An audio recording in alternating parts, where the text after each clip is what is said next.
सो है everyone, light में theory के दोनों क्लासेस हो गए थे। अब very short answer type question, उसके बाद शॉर्ट आंसर टाइप क्वेश्चन में 3-4 क्वेश्चन है और फिर कंसेप्ट एप्लीकेशन में 5 क्वेश्चन है। तो अभी तो very short answer type question देखेंगे, क्योंकि मैं हर चैप्टर में जब भी कोई सब्जेक्ट का कोई चैप्टर शुरू करता हूँ तो जब एक्सरसाइज शुरू होता है तो सबसे पहले very short answer type question या फिर in the blanks, true false, छोटे छोटे क्वेश्चन जरूर कराता हूँ, क्योंकि मुझे लगता है कि वो बेसिक हैं और वे क्लियर कर देते हैं तो बड़े क्वेश्चन बनाने में आसानी होती है। ये हर सब्जेक्ट के साथ है। तो फिर इन द ब्लैंक्स, पहला dash is a self luminous body. तो हमें पता था कि सेल्फ ल्यूमिनस बॉडी नेचुरल भी हो सकते हैं और आर्टिफिशियल भी हो सकते हैं। तो आप नेचुरल आर्टिफिशियल दोनों में से किसी का एग्जांपल ले सकते हो। जैसे नेचुरल में कौन था? सन था, है ना, सन। और आर्टिफिशियल में ग्लो वर्म, जिसे जुगनू भी कहते हैं, जो रात में जो चमकता है उसे ग्लो वर्म कहते हैं, उसे जुगनू कहते हैं। जुगनू को इंग्लिश में ग्लो वर्म बोलते हैं। तो यहाँ आप सन भी लिख सकते हो, मून भी लिख सकते हो। तो चलो मैं सन लिख देता हूँ। यहाँ मून भी लिख सकते हो, नहीं मून लिख सकते हो, सॉरी। आप सन लिख सकते हो या इसके बगल स्टार लिख सकते हो, क्योंकि स्टार का भी अपना लाइट होता है ना। और ग्लो वर्म भी लिख सकते हो। तो तीनों में से कोई एक लिख सकते हो आप, ठीक है। मून नहीं होगा, क्यों? क्योंकि मून के पास अपना लाइट नहीं है, वो नॉन सेल्फ ल्यूमिनस है, ठीक है। बाकी सन हो सकता है, स्टार हो सकता है, ग्लो वर्म। तो तीनों में से कोई एक लिख लेंगे, ठीक है। पहला हो गया, सेल्फ ल्यूमिनस पूछ रहा है ना, जिसका स्वयं का प्रकाश हो। दूसरा, dash is an example of A cold source of light. तो कोल्ड सोर्स ऑफ लाइट, अब देखो कोल्ड सोर्स ऑफ लाइट क्या है, होता क्या है कि यहाँ आप ग्लो वर्म भी लिख सकते हो। ग्लो वर्म जो है वो कोल्ड सोर्स ऑफ लाइट ही है, लेकिन जैसा मैंने पहले ही बताया था कि चंद्रमा की शीतल चांदनी, तो चंद्रमा का जो उसका अपना लाइट तो नहीं होता है, लेकिन जो लाइट चंद्रमा से आता है ना, सन का लाइट ही रिफ्लेक्ट होकर चंद्रमा से हमें दिखता है कि चंद्रमा जो है वो प्रकाशित है। हालांकि उसका अपना लाइट नहीं होता है, लेकिन जो लाइट उससे आता है सूर्य के कारण, वो कोल्ड नेचर का होता है ना। कहीं भी आप बुक में, हिंदी लिटरेचर में कई बार आप, जो मैंने कहा कि चंद्रमा की शीतल चांदनी, ठीक है, तो उसका जो लाइट होता है कोल्ड सोर्स होता है। तो मून लिख सकते हो। क्यों यहाँ ऐसा? क्योंकि यहाँ कोई ऐसा नहीं लिखा है कि सेल्फ ल्यूमिनस ही होना चाहिए। वो जो कोल्ड सोर्स है ना लाइट का, वो सेल्फ ल्यूमिनस ही होना चाहिए, ऐसा कहीं नहीं लिखा है। अगर ऐसा होता तो हम कोई दूसरा इसके जगह लिख सकते थे, क्योंकि मून क्या है? नॉन सेल्फ ल्यूमिनस बॉडी है, तो इसलिए हम यहाँ मून लिख सकते हैं, कोई प्रॉब्लम नहीं है। 3 dash gives light from is biochemical energy. तो इसका आंसर क्या होगा? ग्लो वर्म होगा। 3 का आंसर ग्लो वर्म, क्योंकि जो जुगनू होता है, जो रात में चमकता है, उसका जो लाइट प्रोड्यूस होता है वो उसके बॉडी के अंदर बायोकेमिकल एनर्जी कुछ चलते रहता है। कैसे? हमारे बॉडी के अंदर माइक्रोकॉन्ड्रिया होते हैं, तो माइक्रोकॉन्ड्रिया में क्या होता है? ग्लूकोज ब्रेक डाउन होते हैं, और ग्लूकोज के ब्रेक डाउन होने से हमें एनर्जी मिलती है, होती है ना। ग्लूकोज का ब्रेक डाउन होता है, ग्लूकोज प्लस O2, है ना, ग्लूकोज का ऑक्सीडेशन होता है और हमें एनर्जी मिलती है दौड़ने के लिए या किसी भी वर्क को करने के लिए। तो उसी तरह जुगनू में भी कुछ बायोकेमिकल एनर्जी चलता है। ग्लूकोज नहीं टूटता है, कुछ होगा, ठीक है। मैं ये नहीं कर रहा हूँ कि यही होता है, लेकिन कुछ प्रोसेस जरूर होगा उसके अंदर जिससे चलते लाइट ग्लो होता है। वैसे हमारे ह्यूमंस के अंदर ऐसा कोई बायोकेमिकल एनर्जी नहीं है जिससे कि लाइट प्रोड्यूस होता है, नहीं तो हम सब चमकते रहते हैं, लेकिन ऐसा होता नहीं है। तो फिर इसमें क्या हो जाएगा? 3 का ग्लो वर्म हो गया। Third, fourth, optical medium means, तो ऑप्टिकल मीडियम मतलब होता है a material through which an electromagnetic wave propagates, ठीक है। मैं इसको यहाँ लिख देता हूँ, कहीं जगह है क्या? ऊपर जगह होगा, देखो 4 का क्या हो जाएगा? अ मटेरियल थ्रू विच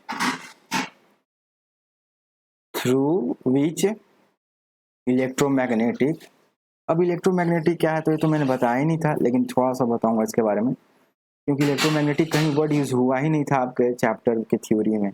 इलेक्ट्रोमैग्नेट अ मटेरियल थ्रू विच, ऑप्टिकल मीडियम क्या है? इसका हम आंसर लिख रहे हैं कि ऑप्टिकल मीडियम क्या होता है कि अ material through which electromagnetic wave, through which N लिख दो, क्योंकि वॉवेल है ना, ई जो है, A E I O U, ये 5 वॉवेल होते हैं ना, तो वॉवेल के पहले एन लगता है ना। An electromagnetic wave propagates. अब देखो ध्यान देना, ऑप्टिकल मीडियम क्या है? अ मटेरियल होता है through which an electromagnetic wave propagates. Propagate मतलब उसके द्वारा जाना, है ना, उससे होके जाना। देखो इलेक्ट्रोमैग्नेटिक वेव्स का एक बहुत अच्छा उदाहरण लाइट है। क्यों? इलेक्ट्रोमैग्नेटिक वेव वह वेव होते हैं जिन्हें किसी मीडियम की जरूरत नहीं होती है, जैसे लाइट को किसी मीडियम की जरूरत नहीं है, ठीक है। अगर ऐसा होता तो पृथ्वी पर कभी सन का लाइट नहीं पहुंचता, क्योंकि ये जो सन है ना, ये सन है, तो और यहाँ पर अर्थ है, ये सन है, तो बीच में तो कुछ है नहीं। मतलब मरकरी है, ऑफ कोर्स मरकरी है, वेनस है, और बहुत सारे समझ रहे हो ना। लेकिन बीच में तो हवा हुआ है नहीं, एयर है क्या बीच में, एयर वूर है नहीं, क्या है, वैक्यूम है, यही ना बोलते हैं स्पेस में वैक्यूम है। तो अगर लाइट सोचो, अगर लाइट को मीडियम की जरूरत पड़ती तो क्या सन का लाइट कभी भी अर्थ पर पहुंच पाता, नहीं, क्योंकि बीच में तो वैक्यूम है, बीच में एयर तो है नहीं, एयर तो केवल पृथ्वी के 300 किलोमीटर ऊंचाई तक पाया जाता है एटमॉस्फेयर, उसी में एयर है ना। और वो भी इसलिए है क्योंकि अर्थ के पास अपना ग्रेविटेशनल फोर्स है, अगर अर्थ के पास अपना ग्रेविटेशनल फोर्स नहीं रहता तो क्या अर्थ पर एयर रहता, नहीं, वो उड़ जाता। मतलब अर्थ का ग्रेविटेशनल फोर्स ही हमारे जो एयर है ना, जो हवा है एटमॉस्फेयर, उसको बांध के रखे हुए, ठीक है। तो अगर लाइट को वैक्यूम की जरूरत पड़ती थी, लाइट को मीडियम की जरूरत पड़ती तो कभी भी सूर्य का रोशनी पृथ्वी पर नहीं आता। लेकिन थैंक गॉड लाइट को किसी मीडियम की जरूरत नहीं है, और इसलिए हम रोज सुबह होता है, रोज उठते हैं और सूर्य की रोशनी आती है। तो ये चीज हो गया। तो इलेक्ट्रोमैग्नेटिक वेव किसे कहते हैं, ऐसे वेव जिनको किसी मीडियम की जरूरत नहीं पड़ती है, फॉर एग्जांपल लाइट, जिसके बारे में चैप्टर भी था। लेकिन एक और होता है मैकेनिकल वेव, ठीक है। मैकेनिकल वेव का क्या एग्जांपल जल्दी से बता दो। मैकेनिकल वेव का एग्जांपल क्या है, साउंड। देखो हवा, आपको पता है वैक्यूम में जहाँ एयर या वाटर कुछ नहीं है, कोई मीडियम नहीं है, ना ग्लास है, कोई मीडियम नहीं है, मीडियम समझ रहे हो ना, वहां साउंड प्रोपगेट नहीं कर सकता है, ठीक है, वहां साउंड नहीं है सर। जैसे स्पेस में एक एस्ट्रोनॉट दूसरे एस्ट्रोनॉट से अगर बात करेगा ना, बिना टेलीफोन के बिना कुछ के, तो उसको कुछ सुनाई नहीं देगा कि दूसरा तो क्या बोला है, क्योंकि बीच में तो एयर है नहीं। अगर स्पेस में जाएगा, चंद्रमा पे जाएगा कहीं पर भी, तो वहां तो हवा है नहीं, एटमॉस्फेयर है नहीं, तो वहां मीडियम नहीं है। तो मीडियम नहीं है तो एक एस्ट्रोनॉट दूसरे एस्ट्रोनॉट से क्या बात करेगा तो उसे पता नहीं चलेगा। तो इसीलिए साउंड को मीडियम की जरूरत पड़ती है, या तो एयर का जरूरत पड़ेगा, या तो वाटर का जरूरत पड़ेगा, ग्लास का, या कोई भी मीडियम, ठीक है। वो वुड भी हो सकता है, ठीक है, आयरन हो सकता है, कोई ना कोई मीडियम चाहिए, सॉलिड लिक्विड गैस, ऐसा कोई मीडियम चाहिए। तो इलेक्ट्रोमैग्नेटिक वेव का एक एग्जांपल लाइट हो गया, मैकेनिकल वेव का एक एग्जांपल साउंड हो गया। तो ये एक शॉर्ट थोड़ा सा बता दिया क्योंकि बीच में आ गया था। 5 question number, an optically opaque body cast a dark shadow, है ना, dark shadow, shadow, shadow, dark shadow. Optically opaque, opaque body किसे कहते हैं, जिसके आर पार लाइट नहीं जा सकती है, उसी को ओपेक बॉडी कहते हैं। तो ऑप्टिकली ओपेक बॉडी है तो वो क्या करेगा, शैडो करेगा, क्योंकि उससे लाइट होके नहीं जाएगी तो उसका शैडो बन जाएगा उस बॉडी का। जैसे ओपेक बॉडी का बुक एग्जांपल क्या है, ओपेक बॉडी का बुक, आपका बुक जो है, अगर इस तरफ से आप टॉर्च ऑन करोगे, टॉर्च आपका, तो इस साइड स्क्रीन पे इस बुक का क्या बनेगा, यहाँ पर शैडो बन जाएगा, है ना, डार्क शैडो बनेगा। तो ये चीज हो जाता है। अब 6 क्वेश्चन नंबर 6 क्या है, dash is a homogeneous medium. तो होमोजेनियस मीडियम के लिए आप यहाँ पर क्या लिख सकते हो, प्योर वाटर, है ना। प्योर वाटर क्या है, प्योर वाटर 6 के लिए लिख देता हूँ यहाँ पर, 6 के लिए यहाँ पर क्या लिखता हूँ, प्योर वाटर। थोड़ा सा इसका थिकनेस कम कर देता हूँ। प्योर वाटर एक होमोजेनियस मीडियम है। यहाँ एयर क्यों नहीं लिखें, क्योंकि एयर हेट्रोजीनियस मीडियम है। क्यों, क्योंकि होमोजेनियस मीडियम का क्या था डिफिनेशन, कि सेम टाइप ऑफ पार्टिकल्स होते हैं, है ना, सेम टाइप ऑफ पार्टिकल्स। लेकिन एयर में क्या, एयर में डस्ट भी है, CO2 है ना, O2 है, हीलियम है, हाइड्रोजन है, नाइट्रोजन है। तो एयर क्या हो गया, हेट्रोजीनियस मीडियम हो गया, इसमें सेम टाइप के पार्टिकल्स नहीं है, ठीक है। फिर 1 foot candle is equal to कितना होता है, तो ये जो लक्स है, याद है लक्स किसका है, लक्स किसका अच्छी है, लक्स किसका यूनिट है, इंटेंसिटी का, इंटेंसिटी का यूनिट है लक्स। वैसे लक्स एक साबुन भी आता है। तो 1 फुट कैंडल, 1 फुट कैंडल किसके बराबर होता है, 10.76, ठीक है, 10.76 लक्स के बराबर होता है, ठीक है। 8 क्वेश्चन नंबर क्या है, dash is a transparent heterogeneous medium. तो ट्रांसपेरेंट अभी बात कर ही रहे थे कि हेट्रोजीनियस मीडियम का एक एग्जांपल कौन है, एयर है, और एयर ट्रांसपेरेंट भी होता है, तो क्यों नहीं एयर लिख देते हैं। तो air is a transparent heterogeneous medium, ठीक है। फिर एक ट्रांसपेरेंट होमोजीनियस मीडियम, तो प्योर वाटर ही लिख लो, है ना, प्योर वाटर ट्रांसपेरेंट तो नहीं, ट्रांसल्यूसेंट हो जाएगा, तो सबसे पहले ग्लास लिख लो, है ना, ग्लास क्या है, ट्रांसपेरेंट होमोजेनियस मीडियम है। ट्रांसलूसेंट मीडियम, तो ट्रांसलूसेंट मीडियम जिससे लाइट जो है वो पार्शियली पास करता हो, जिससे होकर ऐसा मटेरियल जिससे जो लाइट है वो पार्शियली पास करता हो। तो इसके लिए आप ट्रेसिंग पेपर या फिर एक ऑयली पेपर, है ना, ऑयली पेपर का भी एग्जांपल लिख सकते हो, या फिर ट्रेसिंग पेपर, ट्रेसिंग पेपर देखे हो, ट्रेसिंग पेपर या फिर इसकी जगह ऑयली पेपर। जब किसी पेपर में ऑयल लग जाता है और आप अगर उस जैसे एक पेपर है, ठीक है, इसमें ऑयल लग गया, ठीक है, अब इधर आप टॉर्च ऑन करो तो इधर आपको देखेगा कि कुछ कुछ जो है कुछ लाइट पास हो रहा है, सब लाइट पास नहीं हो रहा है। ये मान लो स्क्रीन है और ये हमारा ऑयली पेपर है, ऑयली पेपर है ना, गलती से ऑयल गिर गया किसी पेपर पर, इधर आपका टॉर्च है। तो आप जब टॉर्च को इस ऑयली पेपर पे ऑन करोगे तो इसका एक क्या बनेगा, एक स्क्रीन पे लोगे तो स्क्रीन पे कुछ ना कुछ लाइट जा रहा होगा, सब लाइट नहीं जा रहा होगा। तो इसलिए जो ऑयली पेपर है ट्रांसलूसेंट एक ऐसा ऑप्टिकल मीडियम है, ट्रांसलूसेंट ऑप्टिकल मीडियम है, ठीक है, क्योंकि ट्रांसलूसेंट ऑप्टिकल मीडियम से लाइट जो है वो पार्शियली पास होता है। ओके, ट्रांसलूसेंट ऑप्टिकल मीडियम से लाइट जो है पार्शियली पास होता है, ठीक है। अब a converging beam of light forms, तो बहुत बार चैप्टर में डिस्कस हो चुका है कि कन्वर्जिंग बीम क्या होता है। देखो कन्वर्जिंग बीम क्या होता है, जब बहुत सारे लाइट रे या फिर बीम ऑफ लाइट किसी एक पॉइंट पे आके मिलते हैं तो क्या कहते हैं, इस बीम, ये जो बीम है इसको क्या कहते हैं, एक पॉइंट पे आके मिलते हैं तो क्या कहते हैं इसे, कन्वर्जिंग बीम। डाइवर्जिंग बीम क्या होता है कि इसी एक पॉइंट से बहुत सारे लाइट रे क्या होते हैं, निकलते हैं, ठीक है, एक ही पॉइंट से बहुत सारे रे निकलते हैं, जैसे टॉर्च इसका सबसे अच्छा एग्जाम्पल है।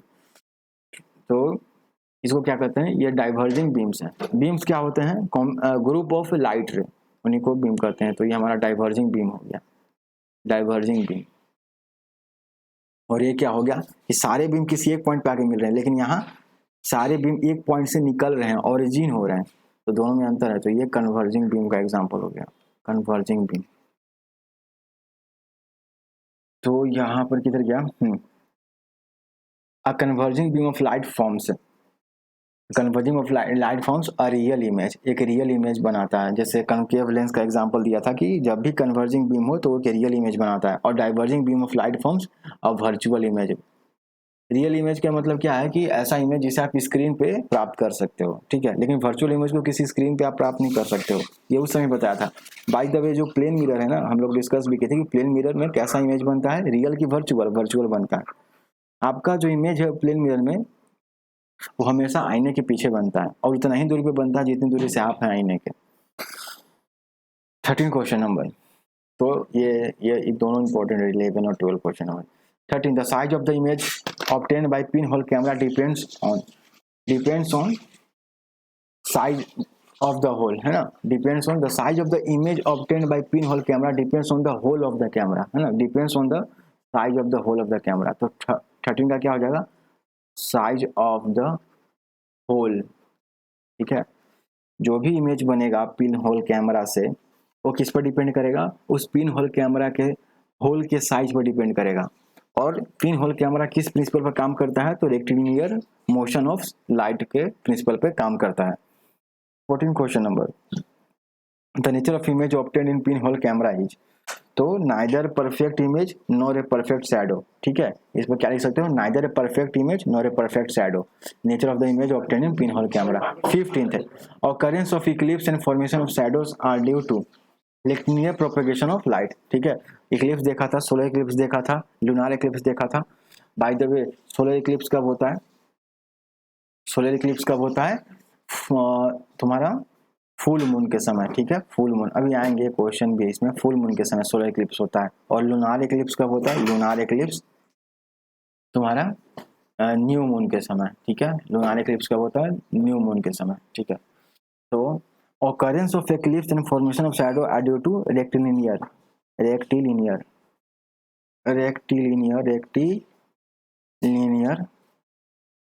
propagation of light, rectilinear propagation of light। जो मैंने कहा था ना कि लाइट का एक नेचर है कि वो डायरेक्ट सीधे लाइन में ट्रैवल करता है। तो जो occurrence of eclipse and formation of shadow are due to rectilinear propagation of light, ठीक है।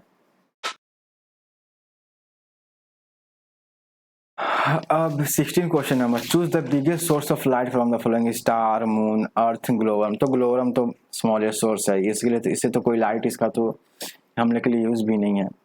हाँ खूबसूरती के लिए है, लेकिन इसका कोई ऐसा यूज नहीं है ग्लोवम का, जिसे जुगनू भी कहते हैं। मून, तो मून का तो अपना लाइट है नहीं, और इसका कुछ है। स्टार, स्टार तो काफी दूर है हमसे, star biggest source of light from the following. तो सन भी एक क्या है, स्टार है, और सन क्या है, सबसे नियरेस्ट स्टार है, सबसे नियरेस्ट स्टार है। अर्थ का सबसे नियरेस्ट स्टार कौन सा है, सन। तो यहाँ पर ऑप्शन ए ही सही होगा, क्योंकि अगर क्योंकि सिंस सन भी है स्टार है, तो क्योंकि अर्थ के पास तो अपना लाइट है नहीं, है ना, biggest source of light from the, तो सोर्स ऑफ लाइट तो स्टार ही होगा, मून का तो अपना लाइट है नहीं, ग्लोवर्म तो सोर्स ऑफ लाइट जरूर है लेकिन उतना छोटा सोर्स ऑफ लाइट से क्या होगा, तो इसीलिए स्टार ऑप्शन सही है। क्यों, क्योंकि स्टार में सन भी आते हैं, क्योंकि सन नियरेस्ट स्टार है अर्थ का। फिर peak out the object that obstruct light, तो वह कौन सा ऑब्जेक्ट है जो लाइट के ट्रैवल को ऑब्स्ट्रक्ट करेगा, तो ऑफकोर्स ओपेक, है ना। ओपेक वही ऑब्जेक्ट होते हैं जिनसे लाइट पास नहीं होता है, ऐसे मटेरियल्स होते हैं जिनसे लाइट एक पॉइंट से दूसरे पॉइंट में पास नहीं होते हैं। तो ground glass, water, cloud, of course cloud, है ना। लाइट के जैसे जब भी आप देखते हो कि मान लो खासकर बारिश के दिनों में जब सन लाइट आते रहता है और मान लो बादल आ गया बीच में सन के, तो देखते हो कि पूरा मतलब एक थी थोड़ा सा अंधेरा जैसा हो जाता है थोड़ा सा, ठीक है, लेकिन उसके बाद जब बादल हट जाता है सूर्य से तो फिर सनलाइट अर्थ पे आने लगता है। तो इसका तो सिंपल सा है कि pick out the object that obstruct light, तो क्लाउड हो जाएगा। फिर देखते हैं find the odd one out of the following, तो ऑड वन आउट यानी कि इनमें से 3 का एक नेचर सेम है, बाकी फोर्थ एक ऐसा है जिसका नेचर सेम नहीं है, तो कौन सा ऐसा है। देखो, तो एयर जो है, एयर एक ट्रांसपेरेंट मीडियम है, ट्रांसपेरेंट मीडियम है, मीडियम के हिसाब से, और फिर और मीडियम के हिसाब से, और फिर लाइट एक लाइट किसी मीडियम से एक पार से दूसरे पार जा पाएगा नहीं, उसके हिसाब से हम बांटते थे ना ऑप्टिकल मीडियम को। तो एयर क्या है, एक ट्रांसपेरेंट मीडियम है, भले हेट्रोजीनियस है लेकिन ट्रांसपेरेंट नेचर का है। फिर ग्लास भी ट्रांसपेरेंट नेचर का है, ट्रांसपेरेंट मतलब लाइट एक ग्लास के आर पार चल जाएगा फुल्ली, ठीक है, पार्शियली भी नहीं। ऑयल पेपर जो है वो ट्रांसल्यूसेंट है, अभी एक एग्जांपल में था ट्रांसल्यूसेंट, कि इससे जो लाइट है वो पार्शियली पास करेगा, यानी कुछ लाइट पास करेगा कुछ लाइट पास नहीं करेगा। लेकिन वाटर, वैसे यहाँ प्योर वाटर लिखता तो अच्छा होता, क्योंकि वाटर में तो कई मतलब इम्प्योर वाटर भी आ जाएगा ना, लेकिन मान के चल रहा हूँ कि वाटर लिखा तो प्योर वाटर है, तो प्योर वाटर भी ट्रांसपेरेंट ही होगा, है ना। लाइट प्योर वाटर से फुली पास कर जाता है। तो ऑड कौन है इसमें, ऑयल पेपर, क्योंकि ये ट्रांसलूसेंट है, बाकी ए सी और डी ऑप्शन क्या है, ट्रांसपेरेंट है। 19 question number, choose the incorrect one from the following in A case of pin hole camera. Incorrect पूछ रहा है, ठीक है, ध्यान देना, बहुत लोग क्वेश्चन पढ़ता ही नहीं है, सीधे सोचता है कि करेक्ट ही पूछ रहा होगा। बहुत बार बड़े बड़े लोग से गलती होती है। तो चूज द इनकरेक्ट वन, तो ऑप्शन ए क्या है, it works on the principle of rectilinear propagation, तो ये तो सही है, ये ना, ये तो करेक्ट है, लेकिन हमसे इनकरेक्ट पूछ रहा है। पिन होल कैमरा किस प्रिंसिपल पर काम करता है, रेक्टिलिनियर प्रोपगेशन ऑफ लाइट, क्योंकि लाइट जो है सीधे स्ट्रेट लाइन में ट्रेवल करती है, लाइट का एक नेचर है। ऐसा होता क्यों है, क्योंकि इसका स्मॉल वेवलेंथ के कारण। एक पॉसिबल एक्सप्लेनेशन ये दिया जाता है। तो लेकिन हमसे तो इनकरेक्ट पूछ रहा है, तो ये ऑप्शन तो नहीं होगा हमारे लिए। If the size of hole is degrade then the image form is more clear, then the image formed is more clear, नहीं, ये गलत है, इनकरेक्ट है। ऐसा कुछ नहीं कि size of hole is decrease then the image formed is more clear. See, if the size of hole is increase then the image become blur due to superimposition of light, ये तो correct है ना, क्योंकि तो precaution में भी देखा था कि जब पिन होल कैमरा बनाने का जो एक्सपेरिमेंट था उसमें प्रिकॉशन नंबर 3 में यही था कि अगर पिन होल कैमरा के होल को अगर ज़्यादा बड़ा कर दिया जाए तो जो इमेज बनेगा वो ब्लर बनेगा, ठीक है। By the way pin hole camera में जो इमेज बनता है वो अपसाइड डाउन होता है। फिर ऑप्शन डी क्या है, pin hole camera is also known as camera obscura dark chamber, ये भी सही है, करेक्ट है। तो हमारे लिए इनकरेक्ट कौन हो गया, option B. Option B since incorrect है इसलिए है हमारा आंसर। 20 question number, choose the correct one, अब करेक्ट वन, ठीक है। Lunar eclipse occurs on full moon day, बिल्कुल सही। एक मिनट, lunar eclipse occurs on full moon day, okay. क्या लगता है, lunar eclipse occur on, lunar eclipse का मतलब क्या होता है, सूर्य चंद्र ग्रहण, ठीक है, और सोलर एक्लिप्स का मतलब क्या होता है, सूर्य ग्रहण। तो सूर्य ग्रहण दोनों सही है, ये भी सही है, ये भी सही है। और फिर उसके बाद देखते हैं लूनार एक्लिप्स जो होता है वो फुल मून डे के दिन आता है। फुल मून डे कहने का मतलब क्या है, पूर्णिमा, है ना, पूर्णिमा। जिस दिन मून सबसे ज्यादा ब्राइट होता है वो फुल मून डे का होता है। मून जिस दिन सबसे ज्यादा ब्राइट होता है, मैंने बताया था कि मून जो है वो 19.5 डेज लगता है एक रिवोल्यूशन करने में अर्थ को। तो अगर 1 तारीख को मान लो अमावस्या है, यानी अमावस्या मतलब न्यू मून डे है, तो 15वें तारीख को क्या होगा, पूर्णिमा होगा। पूर्णिमा मतलब फुल मून डे होगा। देखो मैं बताता हूँ फुल मून डे क्या होता है। देखो फुल मून डे क्या होता है, मून जो है ब्राइटेस्ट होता है इस दिन, मून ब्राइटेस्ट, यानी कह सकते हो कि आपने नोटिस भी किया होगा फुल मून डे। और न्यू मून डे क्या होता है, इस दिन मून आपको दिखेगा ही नहीं, एक तरह से मून का सबसे डार्केस्ट होता है ना, डार्केस्ट। इसी दिन को अमावस्या भी बोलते हैं। न्यू मून को ही एक तरह से अमावस्या होगा, फुल मून को ही पूर्णिमा होगा। तो फुल मून के दिन ही आपको क्या होगा, लूनार एक्लिप्स होगा। ठीक है, लूनार एक्लिप्स फुल मून के डे ही लूनार एक्लिप्स, फिर न्यू मून के डे ही सोलर एक्लिप्स। और उम्ब्रा रीजन किसको बोलते थे, बहुत ज्यादा जो डार्क रीजन होता है शैडो का, उसको उम्ब्रा रीजन बोलते थे। और पेनम्ब्रा रीजन जो पार्शियली डार्क रीजन होता है इसका शैडो का। ठीक है, तो umbra and penumbra are casted by an opaque object under the exposure of extended source of light. ये भी सही है, तो तीनों सही है, तो option D all of the above सही होगा। Laws of reflection are applicable for all kinds of reflective objects. ठीक है, यहाँ क्या होगा, all kinds of reflecting objects. Laws of reflection are applicable for all kinds of reflecting surfaces. लेकिन अगर surface irregular हो गया तो क्या angle of incidence angle of reflection के बराबर होगा, नहीं होगा। लेकिन आंसर में क्या दिया है कि all kinds of reflecting surfaces, all kinds of reflecting surfaces, all kinds of reflecting surfaces, ये दिया आंसर। तो जब ये ऐसा लिख रहा है तो इसका मतलब ये हो सकता है कि रिफ्लेक्टिंग का जैसे पॉलिश्ड मिरर के बराबर होगा, पॉलिश्ड मिरर के बराबर होगा। 2 से 3 तो पॉलिश मिरर के, पॉलिश्ड सरफेस के बारे में शायद बात कर रहा होगा मेरे ख्याल से। तो वैसे लिख लेना कि all laws of reflection are applicable for all kinds of reflecting objects. Angle of deviation, तो एंगल ऑफ डेविएशन का क्या मतलब होता है, angle made by the reflected ray with its original path of light ray, with its original path of light ray. देखो बताता हूँ angle of deviation क्या होता है। देखो ये मान लो एक मिरर है या कोई पॉलिश सरफेस है, यहाँ से एंगल ऑफ इंसिडेंस हुआ। अब मिरर नहीं रहता तो ये सीधे चले जाता, ये रे क्या होता, सीधे चला जाता, लेकिन मिरर के चलते ये रिफ्लेक्ट हो गया। ठीक है, तो कितना डेविएशन हुआ, ये कितना एंगल का डेविएशन, यही हो गया एंगल डेविएशन। ठीक है, ये एंगल जो है, क्योंकि अगर मिरर नहीं होता तो ओरिजिनल जो रे है, ये जो ओरिजिनल रे हमारा, ये इंसिडेंट रे, ये किस तरह चला जाता, ऐसे चला जाता ना सीधे। लेकिन मिरर के चलते ये रिफ्लेक्ट हो गया। तो इस रिफ्लेक्टेड रे और जो original path of the incident ray, इन दोनों के बीच में जो एंगल होता है उसी को एंगल ऑफ डेविएशन करते हैं। By the way angle of deviation का कितना होता है, 180 माइनस 2i। आई क्या एंगल ऑफ इंसिडेंस है, यही एंगल ऑफ डेविएशन होता है। इस पर एक एग्जाम्पल भी किए थे हम लोग।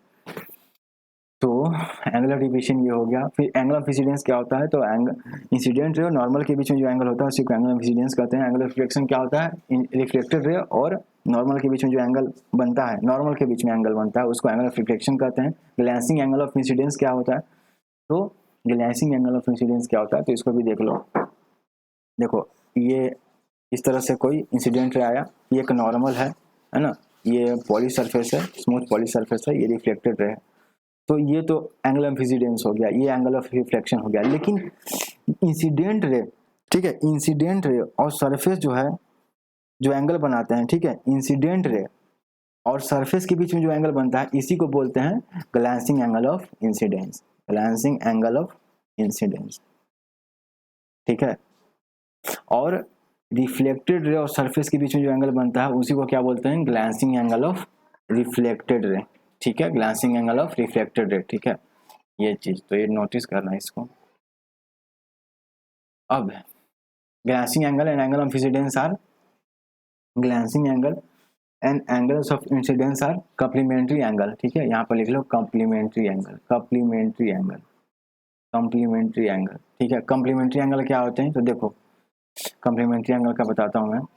कॉम्प्लीमेंट्री एंगल क्या होता है, इसके लिए ना एक चूज करना चाहिए था कुछ। देखो कॉम्प्लीमेंट्री एंगल क्या होता है, जब दो एंगल का सम, मान लो θ1 प्लस θ2 90 डिग्री है, तो हम क्या कहेंगे कि θ1 एंड θ2 आर कॉम्प्लीमेंट्री एंगल। ठीक है, जब दो एंगल का सम 90 डिग्री हो तो हम क्या कहते हैं कि दोनों एंगल क्या है, कॉम्प्लीमेंट्री एंगल है, दोनों कॉम्प्लीमेंट्री एंगल है, कॉम्प्लीमेंट्री एंगल है। मान लो θ1 एक एंगल हो, θ2 और दोनों का सम क्या है 90, तो θ1 and θ2 are complement angle. Full example, मान लो 60 डिग्री एंड 30 डिग्री को ले लो, तो 60 डिग्री प्लस 30 डिग्री कितना देता है, 90 डिग्री। तो हम क्या कहेंगे कि 60 degree and 30 degree are complementary angle. फिर देखो, मान लो मैं 40 डिग्री और 50 डिग्री को लेता हूँ, तो दोनों का सम कितना है 90 डिग्री। तो मैं क्या कहूँगा कि 40 degree and 50 degree are complementary angle. तो ये होता है डिफिनेशन। बाकी सप्लीमेंट्री एंगल का भी सप्लीमेंट्री एंगल क्या होता है, जब दो एंगल का सम 180 हो तो हम क्या कहेंगे कि दोनों एंगल सप्लीमेंट्री एंगल है। जैसे θ1 प्लस θ2 180 डिग्री है, तो हम क्या कहेंगे दोनों एंगल सप्लीमेंट्री है। ठीक है, सप्लीमेंट्री है। लेकिन अगर दो एंगल का सम 90 है तो हम क्या कहेंगे दोनों एंगल कॉम्प्लीमेंट्री है, जिसका एग्जाम्पल मिला। तो अब कभी भी कॉम्प्लीमेंट्री सप्लीमेंट्री का टर्म आए मैथ्स में भी तो प्रॉब्लम नहीं होगा। तो इसमें हम तो ग्लैंसिंग एंगल और एंगल ऑफ इंसिडेंस कॉम्प्लीमेंट्री ही होते हैं। क्यों? क्योंकि देखो ग्लैंसिंग एंगल जैसे ये है और ये सरफेस से ऐसे हुआ, ठीक है, और ये मान लो एंगल ऑफ इंसिडेंस है। तो देखो ये तो पूरा 90 डिग्री है क्योंकि नॉर्मल है ना, देख रहे हो 90 डिग्री है, लेकिन ये तो खुद आई हो गया एंगल ऑफ इंसिडेंस। तो ये कितना बचा 90 माइनस आई, ये पूरा 90 है और ये अकेले आई है, आई डिग्री है यानी एंगल ऑफ इंसिडेंस है। तो ये कितना बचा, तो 90 डिग्री माइनस आई बचेगा, है ना। तो लेकिन 90 डिग्री माइनस आई और प्लस आई कितना देगा 90 डिग्री दे देगा। ठीक है, ये एंगल ऑफ इंसिडेंस है और ये क्या है ग्लैंसिंग एंगल ऑफ इंसिडेंस है। ग्लैंसिंग एंगल ऑफ इंसिडेंस किसको कहते हैं, इंसिडेंट रे और सरफेस के बीच में जो एंगल बनता है उसी को ग्लैंसिंग एंगल ऑफ इंसिडेंस कहते हैं। तो 90 डिग्री माइनस आई क्या है, ये ग्लैंसिंग एंगल ऑफ इंसिडेंस है और आई क्या है एंगल ऑफ इंसिडेंस है। तो दोनों को जब सम कर रहे हैं तो 90 डिग्री दे रहा है। इसका मतलब ग्लैंसिंग एंगल ऑफ इंसिडेंस और एंगल ऑफ इंसिडेंस क्या है, कॉम्प्लीमेंट्री एंगल्स है, याद रहेगा। उसी तरह से ये आर है तो ये 90 माइनस आर होगा, 90 डिग्री माइनस आर। क्यों? क्योंकि ये पूरा 90 डिग्री है। नॉर्मल का मतलब क्या होता है कि सरफेस के परपेंडिकुलर है। तो इसका मतलब क्या हो गया, एंगल ऑफ रिफ्लेक्शन और ग्लैंसिंग एंगल ऑफ रिफ्लेक्शन भी क्या होंगे, कॉम्प्लीमेंट्री एंगल होंगे। तो ये क्वेश्चन ये अलग से ये क्वेश्चन ऐसा भी पूछ सकता है। ठीक है, तो ये हो गया। और आगे फिर क्या है, a plane mirror forms virtual image, है ना। प्लेन मिरर में जो इमेज बनता है उसको आप किसी स्क्रीन पर प्रोजेक्ट नहीं कर सकते हो, मतलब स्क्रीन पर उसको हम लोग नहीं प्रदान कर सकते हैं। रियल इमेज को ही स्क्रीन पर हम लोग टेक कर सकते हैं, इसका इमेज स्क्रीन पर बनाया जा सकता है। लेकिन जो प्लेन मिरर जो घर में आप यूज करते हो वो वर्चुअल इमेज बनाता है। When two plane mirrors are parallel to each other, the number of images of an object we can see is infinite होगा इसका आंसर। ठीक है, इन्फिनिटी, इन्फिनिटी। जब दो मिरर, जैसे आप सैलून में जाते हो तो आप देखते हो कि आप जहां बैठते हो बाल कटाने के लिए तो आपके सामने एक आईना रहता है, लेकिन आपके पीछे भी जस्ट आईना रहता है, यानी दो आईनों के बीच में कितना एंगल है 180 डिग्री है, 180 डिग्री है। तो आपका जो इमेज बनेगा वो इन्फिनिटी होगा। यानी जैसे आपका सामने वाले में एक इमेज बना, जैसे देखो होता ऐसा है कि जैसे दो आईने हैं, ठीक है, बता देता हूँ, कहाँ बताऊँ जगह ही नहीं होता है। ठीक है, जैसे दो आईने हैं और आप बीच में बैठे हुए हो, सैलून में तो यही होता है ना, या फिर पता नहीं ब्यूटी पार्लर में क्या होता होगा, क्योंकि मैं तो गर्ल्स लोग जाती होंगी, तो मैं तो बॉयज हूँ तो मैं सैलून में जाता हूँ। तो यहाँ पर वैसे आप बैठते हो तो आपका एक इमेज इस मिरर में बना, मान लो मिरर 1 है और ये मिरर 2 है और दोनों प्लेन मिरर ही है। तो आपका एक इमेज ये आप हो, ठीक है, ठीक है। तो आपका एक इमेज इसमें बना, इसमें एक इमेज बना इस मिरर में, लेकिन ये जो इमेज बना ना, ये इस मिरर के लिए क्या है, ऑब्जेक्ट हो गया। इस मिरर के लिए क्या हो गया, मिरर 2 के लिए क्या हो गया, ऑब्जेक्ट हो गया। कौन? ये जो इमेज बना आपका, आपका इमेज मिरर 1 में जो बना ना, ये इमेज मान लो I1 बना, लेकिन I1 क्या हो गया, मिरर 2 के लिए एक ऑब्जेक्ट हो गया। तो इसीलिए इसकी यहाँ एक इमेज बन जाएगा किसका, I1 का, I2 बन जाएगा। लेकिन अब यही नहीं रुकोगे, फिर I2 क्या होगा, ऑब्जेक्ट बन जाएगा किसके लिए, इस मिरर के लिए। तो फिर I2 का एक इमेज इसमें बन जाएगा, I3 बन जाएगा। लेकिन अब यही नहीं रुकेगा, फिर I3 का ऑब्जेक्ट हो जाएगा किसके लिए, मिरर 2 के लिए, फिर यहाँ I4 इमेज बन जाएगा। तो ये चलते रहेगा चलते रहेगा, यानी अनंत इमेज बनेंगे जब दो प्लेन मिरर 180 डिग्री पे हो, जैसा कि सैलून में भी होता है। लेकिन हालांकि वो लोग थोड़ा टिल्ट करके रखते हैं, मैंने ये देखा है सैलून में कि वो पूरा फ्लैट नहीं रखते हैं, जैसे एकदम दीवार में चिपका के नहीं रखते हैं। अधिकतर बार मैंने देखा है वो थोड़ा सा टिल्ट करके रखते हैं, क्योंकि मुझे लगता है ऐसा इसलिए होता होगा क्योंकि अगर इतने सारे इमेज बनेंगे तो उसको पता नहीं चलेगा। ठीक है, वैसे तो सैलून वाले इसलिए भी रखते हैं ताकि अगर जब बाल कटाते रहता है तो आप पीछे का भी देख सकें, बिना बिना अपना सर पीछे किए हुए आप पीछे देख सकें कि आपका बाल किस तरह से कट रहा है, क्योंकि जो पीछे के बाल का जो इमेज है ना वो आपको सामने ही दिख जाएगा। ठीक है, वो उसके लिए रखते हैं मेनली। तो ये हो गया। अब अब कहाँ है, तो आगे क्या है, इन्फिनिटी इसका आंसर हो जाएगा। ठीक है, इन्फिनिटी मतलब अनंत, जिसका कोई गिनती ना हो। इतना गिनते रहोगे फिर भी पूरी जिंदगी कट जाएगी कितना इमेज बना, लेकिन फिर भी नहीं गिन पाओगे। और अपने ही नहीं, पूरा समय बीत जाएगा, सारा समय धरती का समय, फिर भी नहीं गिन पाओगे कितना इमेज बना। इतना इमेज बनता है। ठीक है, 29 question number, during reflection of light, reflection of light के समय क्या होता है, वेवलेंथ वेलोसिटी फ्रीक्वेंसी, ये सब क्या होता है इसको अभी नहीं हम जानेंगे, बाद में किसी क्लास में, हायर क्लासेस में जानेंगे। तो रिफ्लेक्शन ऑफ लाइट के समय wavelength of light, velocity of light और फ्रीक्वेंसी ऑफ लाइट तो कांस्टेंट होता है, यानी कांस्टेंट मतलब बदलते नहीं है। रिफ्लेक्शन के पहले जितना वेवलेंथ, वेलोसिटी और फ्रीक्वेंसी था लाइट का, रिफ्लेक्शन के बाद भी उतना ही वेवलेंथ, वेलोसिटी और फ्रीक्वेंसी होंगे। ये कहने का मतलब है कि कांस्टेंट कहने का मतलब यही है। बट क्या चेंज हो जाता है, ब्राइटनेस चेंज हो जाता है। याद रखना इसको, ब्राइटनेस चेंज होता है, क्योंकि आप लोग रिफ्लेक्शन पढ़ रहे हो ना, रिफ्रैक्शन नहीं पढ़ रहे हो। तो रिफ्लेक्शन के समय केवल ब्राइटनेस चेंज होता है, बाकी उस लाइट का जो वेवलेंथ है, क्योंकि लाइट एक इलेक्ट्रोमैग्नेटिक वेव है तो उसका अपना वेवलेंथ होगा, उसका अपना वेलोसिटी होगा, और सिंस वेव तो फिर अब वेलोसिटी है तो उसका फ्रीक्वेंसी भी होगा। तो रिफ्लेक्शन के समय क्या होता है, वेवलेंथ, वेलोसिटी और फ्रीक्वेंसी चेंज नहीं होते हैं। ठीक है, रिफ्लेक्शन के पहले जितना वेवलेंथ, वेलोसिटी और फ्रीक्वेंसी था लाइट का, उतना ही रिफ्लेक्शन के बाद भी वेवलेंथ, वेलोसिटी और फ्रीक्वेंसी रहेगा। चेंज क्या होगा रिफ्लेक्शन के पहले, रिफ्लेक्शन के बाद केवल ब्राइटनेस चेंज होगा लाइट का। हो सकता है ब्राइटनेस, अधिकतर बार तो ब्राइटनेस कम ही हो जाता है रिफ्लेक्शन के बाद, लेकिन अगर बहुत ज़्यादा स्मूथ पॉली सरफेस है तो ब्राइटनेस जो बहुत ज़्यादा है फिर भी कुछ ना कुछ ब्राइटनेस का ड्रॉप होगा। ठीक है, या ऐसा भी हो सकता है क्या कि पहले से जो रे आ रहा है वो रिफ्लेक्ट होने के बाद और ज़्यादा ब्राइट हो गया, जैसे डायमंड में यही होता है। नहीं, डायमंड में तो टोटल इंटरनल रिफ्लेक्शन होता है, तो अलग चीज़ है। क्या ऐसा केस है कि जितने ब्राइटनेस से लाइट आ रहा है, ऐसा कोई केस है कि जितने ब्राइटनेस से लाइट आ रहा है उससे रिफ्लेक्ट होने के बाद, इस सरफेस से रिफ्लेक्ट होने के बाद ज़्यादा ब्राइटनेस हो गया, ऐसा कोई एग्जाम्पल है? सोचना इस बारे में। The formula of angle of deviation, तो भाई एंगल ऑफ डेविएशन के लिए बोला था ना 180 डिग्री टू -2i। आई क्या है, एंगल ऑफ इंसिडेंस है। ठीक है, इसमें तो क्वेश्चन बनाया था, when two plane mirrors are at angle theta which is the number of images formed for odd numbers, तो नंबर ऑफ इमेज है। तो मान लो थीटा एंगल पे दो इमेज है, मान लो दो इमेज, दो एंगल ऐसे है मान लो। ठीक है, चलो एक एग्जांपल ही ले लिया, ये मिरर 1 और ये मिरर M1 है, मिरर 2 है, यानी M2 है, दोनों के बीच में 90 डिग्री एंगल है। तो मान लो कि ऑब्जेक्ट यहाँ रखा हुआ है, ठीक है, ये ऑब्जेक्ट है, तो इसका कितना इमेज बनेगा? तो हम एक फॉर्मूला लगाते हैं, 360 डिग्री अपॉन थीटा। थीटा कितना है, 90 डिग्री है, तो 9 चौके 36 यानी 4 आ गया। अब 4 क्या है, एक इवन नंबर है। ठीक है, तो इवन नंबर है, तो जब भी इवन आएगा ना तो -1 कर दें, तो 4 - 1 = 3, यानी कि इस ऑब्जेक्ट का कितना इमेज बनेगा, 3 इमेज बनेगा। और वो कैसे बनता है वो तो थोड़ा डिटेल में नहीं बताऊंगा, लेकिन 3 इमेज बनेगा। तो 360, तो दो प्लेन मिरर के बीच में जितना एंगल दिया हुआ है उसको 360 डिग्री बटा उतना एंगल लिख दो।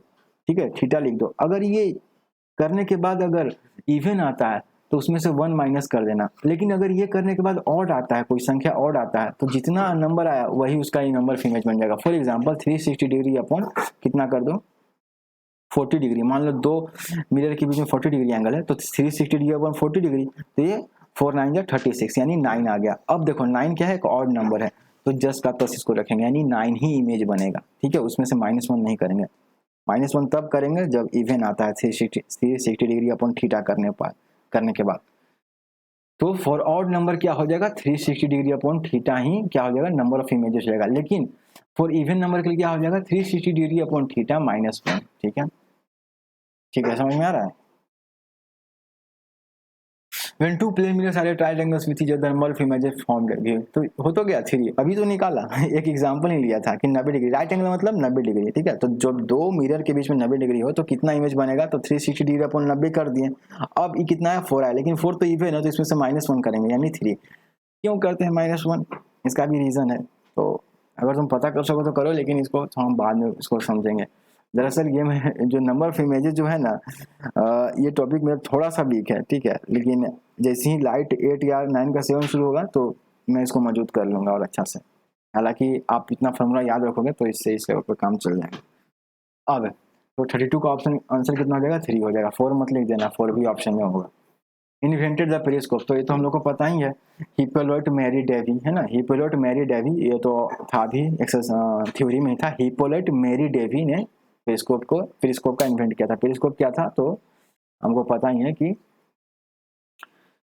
किस पर काम करता था, लेक्टिनियर प्रोपगेशन ऑफ लाइट के बेसिस पर काम करता था। Reflecting periscope can be constructed by, ठीक है, can be constructed, reflecting periscope can be constructed by plane mirror, है ना, प्लेन मिरर। वैसे प्लेन मिरर का ही यूज होता है पेरिस्कोप में ज़्यादातर, दो प्लेन मिरर का यूज होता है जो 45 डिग्री पे इंक्लाइन होते हैं। अब क्वेश्चन नंबर कौन सा है, 35। 35 question, phenomena is used in reflecting periscope, rectilinear motion of light, है ना, यहाँ पर ये होगा phenomena is used in reflecting periscope, तो रिफ्लेक्शन ऑफ लाइट होगा, ठीक है, reflection of light phenomena, reflection of light phenomena is used in a reflecting periscope. Reflection of light phenomena is used in reflecting periscope.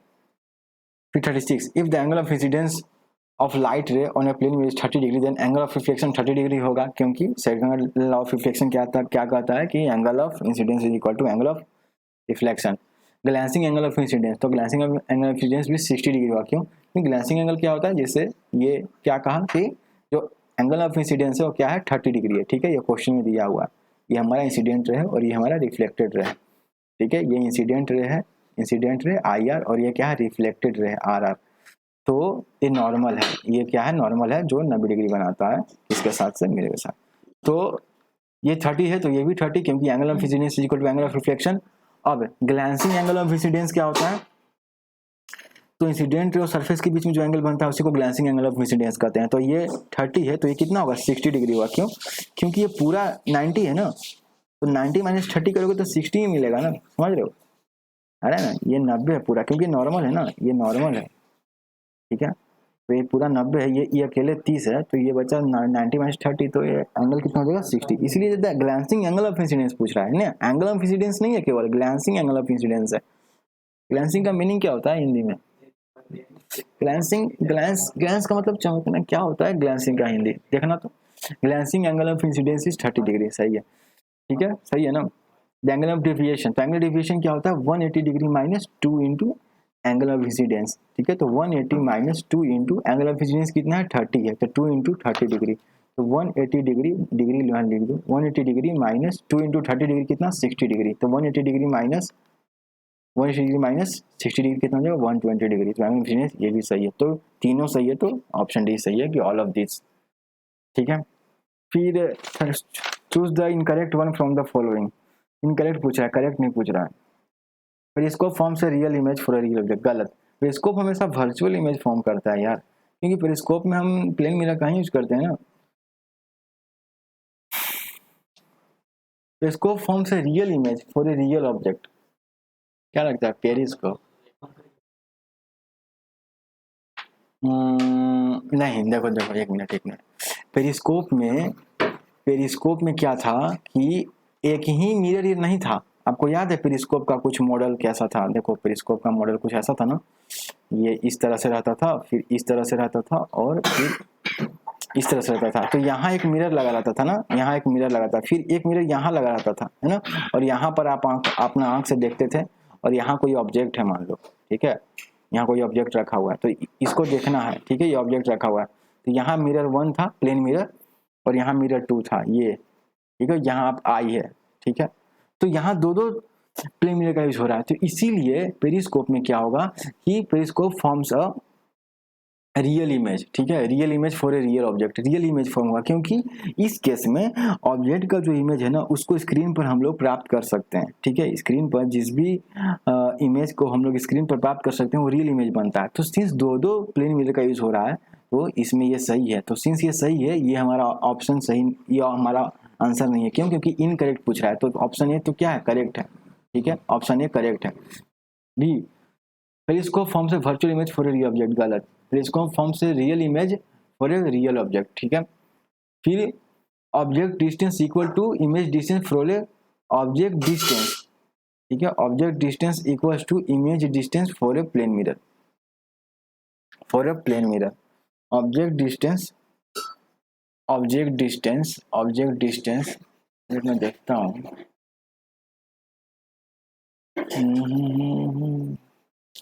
देखो इस question को मैं थोड़ा सा बाद में बताऊंगा, लेकिन इसका आंसर ए देता है, ठीक है। ये दोनों सही है, ये भी करेक्ट है, ऑप्शन बी भी करेक्ट है। तो सिंस ऑप्शन बी करेक्ट है तो, लेकिन हमसे तो इनकरेक्ट पूछ रहा है, तो ऑप्शन बी भी करेक्ट है, ऑप्शन सी भी करेक्ट है। वैसे ऑप्शन सी तो करेक्ट है ही, क्योंकि इमेज डिस्टेंस ऑब्जेक्ट डिस्टेंस बराबर होते हैं प्लेन मिरर में, तो ये तो सही है। पेरिस्कोप फॉर्म से वर्चुअल इमेज, तो पेरिस्कोप में वर्चुअल इमेज फॉर्म होता है, रियल इमेज फॉर्म नहीं होता। भले दो दो मिरर का यूज हो रहा है, लेकिन उसमें भी वर्चुअल इमेज ही फॉर्म करता है फॉर ए रियल ऑब्जेक्ट। तो हमारा बी और सी क्या है, सही है, लेकिन हमसे इनकरेक्ट पूछ रहा है, तो 37 का ए इनकरेक्ट हो गया। क्यों? क्योंकि यहाँ कह दिया कि रियल इमेज फॉर्म है, जबकि वर्चुअल इमेज फॉर्म होता है पेरिस्कोप में। तो हमारा ऑप्शन ए हो गया सही। फिर the number of images form when two plane mirrors are 60 degree, तो 360 डिग्री अपॉन 60 डिग्री कर दो, तो कितना आ गया ये 6। अब 6 क्या है, एक इवन नंबर है, तो इसमें से 1 माइनस कर दो यानी 5।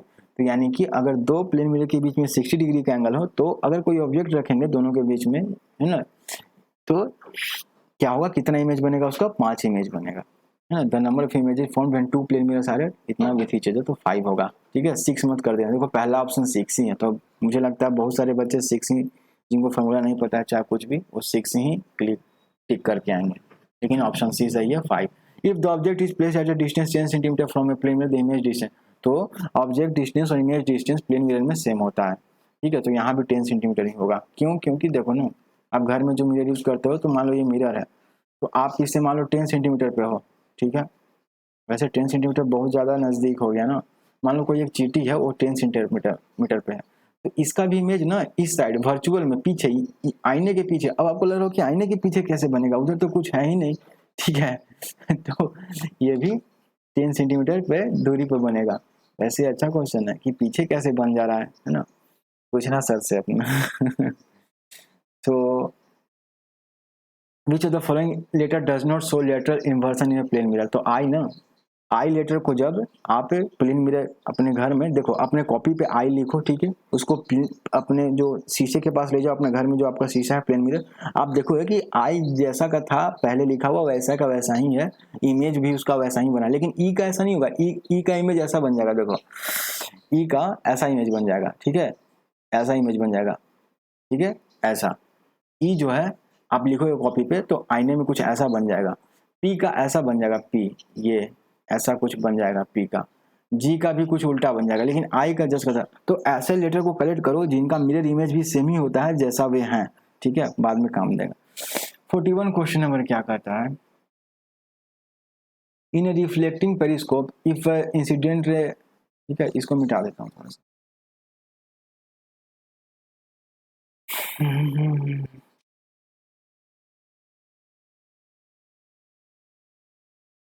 अब in reflecting periscope if a light ray is incident at 45 degree, ठीक है, at first plane mirror, then the angle of deviation of the light ray by the periscope, तो जीरो होगा। क्यों?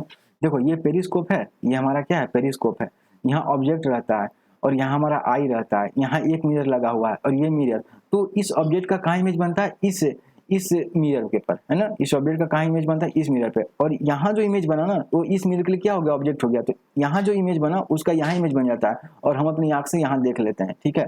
तो अब देखो एंगुलर डिवीजन लाइट, तो ये लाइट रे तो इधर से आया, ठीक है, अब ये लाइट रे भी ऐसे ही चला गया, ठीक है, ऐसे ही ना, ये यही चला गया ना, समझ रहे हो, ये लाइट रे जो आया, क्योंकि हमें पता है कि किसी भी ऑब्जेक्ट को हम कब देख पाते हैं, जब वो ऑब्जेक्ट क्या करता है, लाइट उससे रिफ्लेक्ट होकर हमारी आंखों में आता है, ठीक है, ये साइंटिफिक कॉज है, ये नहीं कि तुम्हारी आंखों से लाइट निकल रहा है और तुम ऑब्जेक्ट को देख लेते हो, ठीक है, ऐसा नहीं होता। वरना अगर ऐसा होता तो आप अंधेरे में भी कोई चीज़ देख लेते।